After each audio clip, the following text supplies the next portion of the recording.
लोकसभा चुनाव का बिगुल बज चुका है और देश में दो गठबंधन जोरों पर अपनी तैयारियां कर रहे हैं, इंडिया गठबंधन और एनडीए गठबंधन। एनडीए गठबंधन की क्या कुछ तैयारियां हैं, इस पर बातचीत करने के लिए उत्तर प्रदेश सरकार में कैबिनेट मंत्री व निषाद पार्टी के राष्ट्रीय अध्यक्ष डॉक्टर संजय निषाद जी हैं। सर, किस तरह की तैयारियां हैं, चूँकि लोकसभा चुनाव अब नज़दीक है।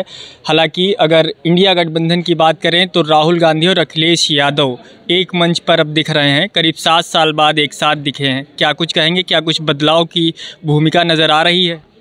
देखिए, लोकसभा लोगों की सभा है, जनता की सभा है और जनता के हितों, जनता के विकास, जनता की सुरक्षा, देश के विकास के लिए लोकतंत्र है। और लोकतंत्र में जनता जनार्दन है, जनता फैसला लेती है। नेता फैसला लेने लायक तब बनता है जब जनता फैसला लेती है कि ये हमारे नेता ही जाएंगे लोकसभा विधानसभा में। 70 साल जनता ने सबको अवसर दिया, लेकिन जनता के लिए इन लोगों के पास समय नहीं था और जनता के लिए कुछ नहीं किया, इसलिए अब जनता इन्होंने स्वीकार कर दी। रहा उत्तर प्रदेश में हम 18% मछुआरों की आबादी है, नदियों के किनारे बहुत हैं। ये उपेक्षित समुदाय था, वोट बैंक के रूप में लोग प्रयोग करते थे। इसे वोट तो ले लेते थे लेकिन कभी इसके हाल चाल नहीं पूछते थे। किसी भी समाज का विकास नीति से होती है, नेता से नहीं। नेता तो बनाया 2-4, लेकिन नेता का विकास भले हो गया लेकिन नीति नहीं बनाई। नीति बनाने से उनका, मोदी जी ने नीति बनाई, मछुआ कल्याण को प्रधानमंत्री मत्स्य प्रधान 41-41.5 हज़ार करोड़ रुपया दिया 6 साल में। उन लोग 3,000 करोड़ रुपया 67 साल में। फ्री का बीमा है, अभी 0% पर उनको हम ब्याज पर किसान क्रेडिट कार्ड देने जा रहे हैं। 3% दिल्ली, 4% हम देने जा रहे हैं। आज के दिन में फ्री का बीमा, मुख्यमंत्री संपदा योजना, निषाद राज बोट योजना, अभी मछुआ कल्याण कोष की स्थापना करेंगे। अभी 9 तारीख को शासन इनका फ्री इलाज होगा 5 लाख रुपए तक। इनका दैविक आपदा में इनके बच्चों को कोचिंग के लिए, उनके बच्चों की शिक्षा के लिए, इनके लिए कम्युनिटी हाल के लिए, इनके लिए घर के बनाने के लिए, इनके शादी के लिए, स्किल डेवलपमेंट के लिए सारी व्यवस्था हम आज दे रहे हैं। तो ये 18% आबादी देखोगे, सपा बसपा एक हो गई थी 2019 में, लेकिन हम मोदी के साथ खड़े हो गए। देखो कैसी ऐतिहासिक जीत हुई। 2022 में, 2023 में, 2022 में खड़े हो गए। देखो 37 साल का इतिहास हो गया, फिर योगी जी आगे मुख्यमंत्री। तो मछुआ समुदाय के वोट से ही जब इनका बटन हाथी साइकिल पंजा का छूते थे तो वो हीरो थे 70 साल। लेकिन जैसे छूना बंद कर दिया और सब जीरो जा रहे हैं और मोदी जी साथ खड़े हो गए मछुआरे। अब कमल बटन दबाते हैं, भोजन भरी थाली दबाते हैं, आशीष पटेल का दबाते हैं, तो राजभर भाई आ गए, उनका भी दबेगा। तो हम लोग मिलजुल के एनडीए का बटन दब रहा है, इसलिए आज एनडीए हीरो जा रही है। और आगे भी ये जो आप बोले कि 7 साल बाद मिलन हुआ इन लोगों का, तो 2017 में लोग मिले थे। 100 सीटें भाई उस समय हम लोगों ने था, 100 सीटें कांग्रेस की, 300 ये लड़े थे। और देखो कांग्रेस साफ हो गई, साइकिल हाफ हो गई। फिर आए हैं, अब जो बचा खुचा है वो समाप्त हो जाएगा। क्योंकि कांग्रेस का इतिहास रहा है, जो षड्यंत्रकारी नीतियाँ रही हैं, उदासीन रवैया रहा, भेदभाव रहा, उन्हीं के खिलाफ ये पार्टियां बनी हैं, सपा बनी, बसपा बनी। तो जब कांग्रेस की विचारधारा के खिलाफ जिस पार्टी की विचारधारा होगा तो नेता तो दिख जाएंगे मंच पर, लेकिन उसके कार्यकर्ता वोटर कहाँ जाएंगे। इसलिए आज सभी उनके भी दल के जो बेस वोट है उसके लिए भी हम लोग निषाद में, मतलब मोदी जी काम कर रहे हैं। इसलिए लोकसभा में हम लोग पूरे 80 सीट पर, उत्तर प्रदेश में 40 सीटें निषाद बाहुल है, जहाँ 3.5 से 4 लाख वोट हमारा है। हर सीट पर 1 से 1.5 लाख वोट है और एक मुश्त वोट निषाद देकर जिताते हैं और निषाद के लिए नीति भी बन रही है, इसलिए जीत हमारी होगी। आपकी अगर बात करें तो आपका भी एक वोट बैंक है मछुआरा समाज में, जैसा कि आप बता रहे हैं 18% वोट बैंक है, तो क्या सारा जो वोट बैंक है वो एनडीए की तरफ ही जाएगा? जाने के कारण है कि ये वोट बैंक बन के इन लोगों के साथ रहा, लेकिन काम वोट तो देता था निषाद, लेकिन नोट नौकरी के मालिक उनके चंगू मंगू होते थे। बाकी जो है देख लीजिए, सामाजिक न्याय समिति का रिपोर्ट देख लीजिए, कौन है लेदरमैन और मिल्कमैन। तो इस तरीके से जातियों अपेक्षित थी और संविधान में सबको अवसर दिया गया और सभी लोगों का अवसर है कि आप, मतलब उन्हें आरक्षण का अवसर है। लेकिन ये 18% आबादी मछुआरों को उत्तर प्रदेश में, पूरे देश में हम अनुसूचित जात में हैं। लेदरमैन के रूप में मझवार गौड़, तोरैया, खरवार, बेलदार, खरोट, कोली, 7 नामों से हम अनुसूचित जात की सूची में।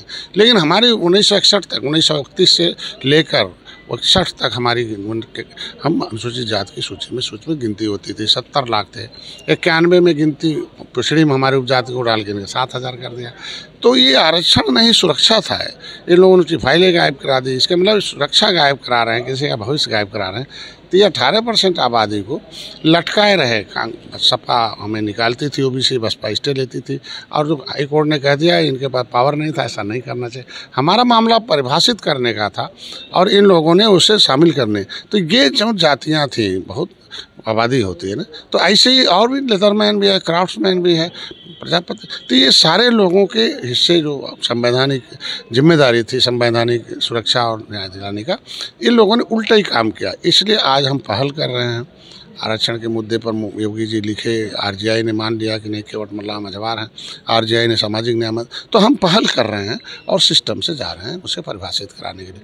तो और नीतियाँ भी बन रही हैं। इसलिए जीत हमारे तरफ इसलिए है कि ये जातियों के साथ बिना भेदभाव के मोदी जी सभी जाति, सबका साथ सबका विकास है, बिना भेदभाव के सारे काम हो रहे हैं। तो भेदभाव न हो, उपेक्षित न हो, और सबको आप देख सकते हैं कि निषाद राज के किले को पर्यटक स्थल घोषित कराना, 56 फुट की मूर्ति लगाना, जंगल से मंगल है, भगवान राम के साथ निषाद राज की मूर्ति लगाना, एक निषाद के घर जाके चाय पीना, उसे प्रधानमंत्री आवास मिला हो, उसे उज्ज्वला है, उसके पास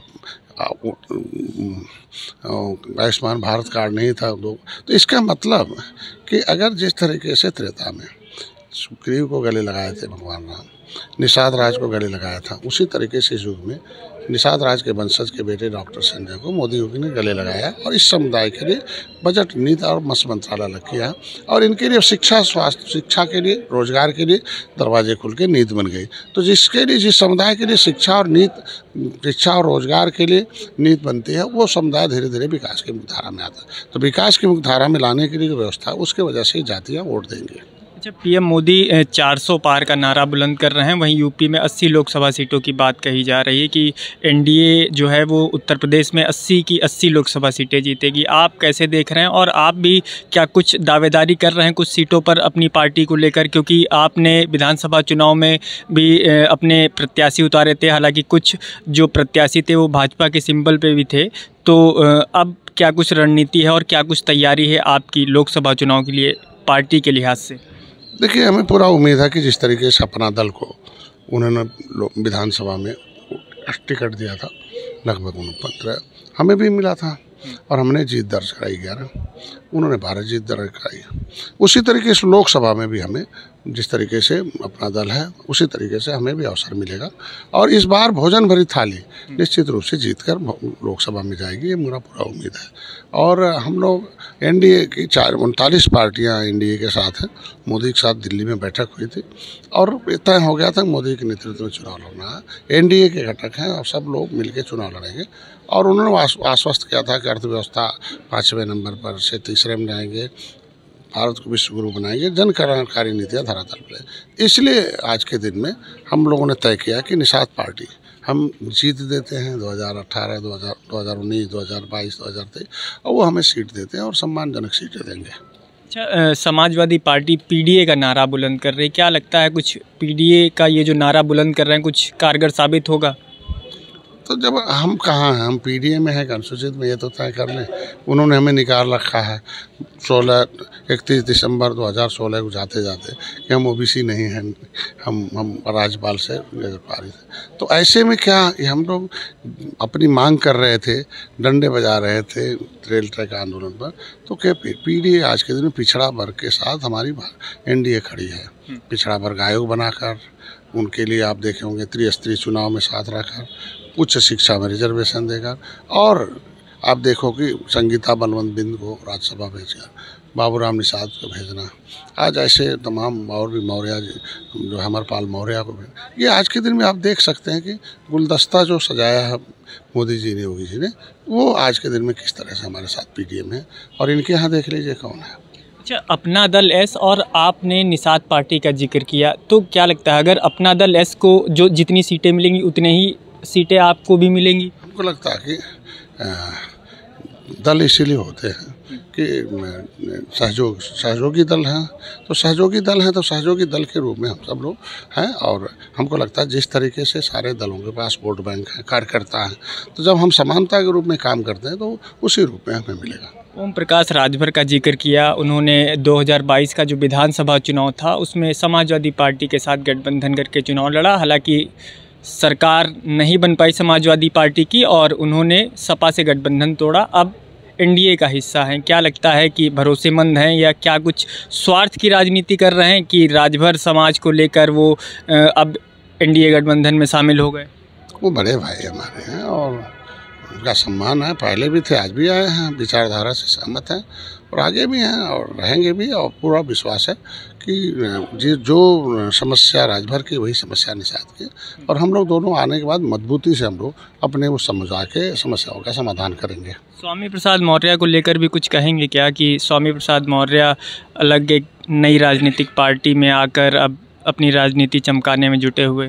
लोकतंत्र में जिसे भी अवसर है, लोकतंत्र के कानून के मुताबिक कुछ भी कर सकता है और उसके बारे में जवाब वही दे सकते हैं। लेकिन हमें इतना कहूँगा कि हर आदमी को मर्यादित रहना चाहिए, भारतीय संस्कृति के अधीन रहना चाहिए। जिस तरह की बयानबाजी की वो गलत? हमको लगता है कि ऐसा नहीं होना चाहिए। क्या लगता है उत्तर प्रदेश में आपके हिसाब से एनडीए को कितनी सीटें मिल रही? हम लोग तो तैयार है ना कि हम तो 80 सीट जीतने के लिए हम लोग प्लानिंग में हैं और 404 पार एनडीए सरकार है। और जो हम लोगों ने प्रतिबद्धता दिखाई है मोदी जी के पास, योगी जी के पास, ये डबल इंजन की सरकार की जो गारंटी गाड़ी है वो उसके ऊपर सब जनता साथ में है, इसलिए जीतेंगे हम लोग। तो ये अखिलेश और राहुल की जो जोड़ी है वो विफल रहेगी क्या? अब 2017 का इतिहास दे सकते हैं और जगहों पर देख सकते हैं दूसरे राज्यों में, वो यहाँ रहेगा और जीतेंगे हम लोग। जिस तरह से सीटें मिली कांग्रेस को, 17 सीटें उत्तर प्रदेश में मिली, इससे पहले भी सीट लिया था, शेयर किया था 2017 में, और उसका इतिहास रहा। और कांग्रेस के पास कुछ बचा नहीं। मैंने बताया ना, कांग्रेस की उन नीतियों के खिलाफ ये पार्टियां बनी हैं, इसलिए वो फोटो तो दिख जाते हैं, दल तो दिखते हैं, लेकिन दिल नहीं अंदर से दिखते। बहुत बहुत शुक्रिया। तो ये कैबिनेट मंत्री संजय निषाद जी हैं, जिनका साफ तौर पर कहना है कि उत्तर प्रदेश में कांग्रेस यानी राहुल गांधी और अखिलेश यादव का गठबंधन जरूर हो गया है एक राजनीतिक लिहाज से, लेकिन दिल अभी भी नहीं मिला है। लखनऊ से नवभारत टाइम्स ऑनलाइन के लिए संदीप तिवारी।